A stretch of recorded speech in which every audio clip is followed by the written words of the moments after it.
Hello दोस्तों, स्वागत है आपका सोशियो नेट चैनल पर। आज हम पढ़ने वाले हैं ब्रोनिलो मालिनोव्स्की की। मालिनोव्स्की का जन्म पोलैंड में हुआ था 1884 ईस्वी में। मानव शास्त्र मालिनोव्स्की मुख्यतः मानव शास्त्री माने जाते हैं। मानव शास्त्र में प्रकारवादी सिद्धांत के एक प्रमुख हस्ताक्षर और मालिनोव्स्की मूलतः भौतिक शास्त्र और गणित शास्त्र से दीक्षित थे। द गोल्डन बा को पढ़कर वे आकर्षित हुए, जिससे उन्होंने मानव शास्त्र में कदम रखा। वे रेडक्लिफ ब्राउन के समकालीन थे। इन पर प्रकारवादी दुर्खीम के प्रकारवादी विचारों का गहरा प्रभाव पड़ा। सन 1915 और 18 के बीच मालिनोव्स्की ने न्यू गिनी के उत्तर पश्चिम में स्थित टोबियट द्वीपवासी के काली चमड़ी वाले मातृवंशी निवासियों को लगभग 2 वर्षों तक अध्ययन किया।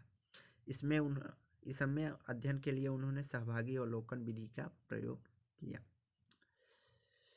शैक्षणिक व्यावसायिक जीवन विश्व के प्रतिष्ठित संस्थान लंदन स्कूल ऑफ इकोनॉमिक्स में बीता। 1924 में रीडर और 1927 में मानव शास्त्र की प्रथम पीठ के चेयर प्रोफेसर के रूप में भी नियुक्त हुए। मालिनोव्स्की प्रकारवादी सिद्धांत के प्रणेताओं में से एक रहे हैं।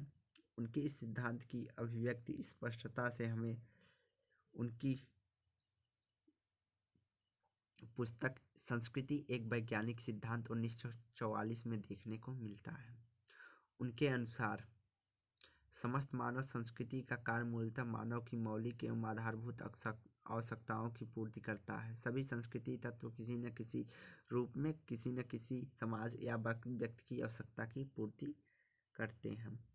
मालिनोव्स्की ने कहा कि कर्मकांड, नातेदारी, प्रतिमान और आर्थिक विनिमय, जिसमें प्रसिद्ध कुला प्रथा सहित की व्याख्या उनकी उत्पत्ति के आधार पर की जानी चाहिए, अपेक्षा कि उनकी वर्तमान उपयोगिता समाज के लिए या प्रकारों के आधार पर की जानी चाहिए।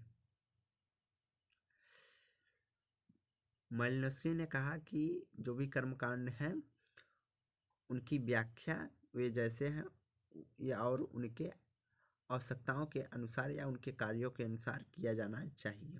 उनकी ऐतिहासिक संदर्भ और महत्ता को जानने में कोई रुचि नहीं थी। उन्होंने किसी समाज के समरस संतुलन को एक आदर्श के रूप में स्वीकार किया।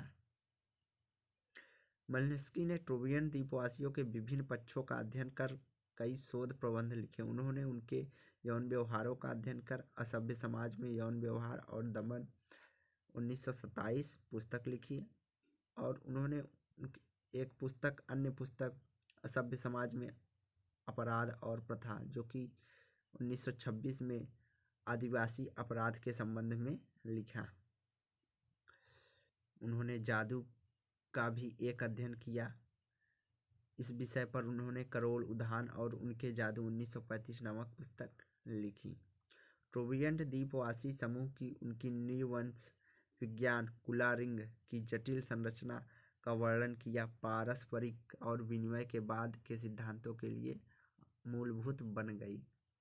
कुलारिंग एक विनिमय प्रथा है जिसमें वस्तुओं का लेन देन करके एक दूसरे की आवश्यकताओं की पूर्ति की जाती है।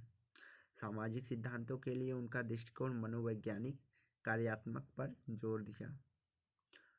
मनोवैज्ञानिक मालिनोव्स्की ने समाज के ताने बाने की व्यवस्था करने के लिए मिथकों का प्रयोग एवं विश्लेषण किया।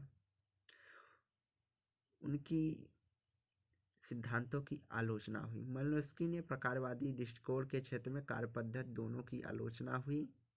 मालिनोव्स्की का प्रकारवाद सांस्कृतिक विभिन्नताओं को पूर्णतः स्पष्ट करने में सक्षम नहीं रहा है। उनकी प्रमुख कृतियाँ the family among the Australian aborigines 1913, Argonauts of the western pacific 1922, crime and custom in savage society 1926, sex and repression in savage society, the sexual life of स्वेग्स 1929, coral garden and their magic 1935, freedom and civilization 1944, the dynamic of cultural change 1945 और a diary in the straight sense of the term 1967 आदि पुस्तक रही। Channel को like and subscribe करें। धन्यवाद।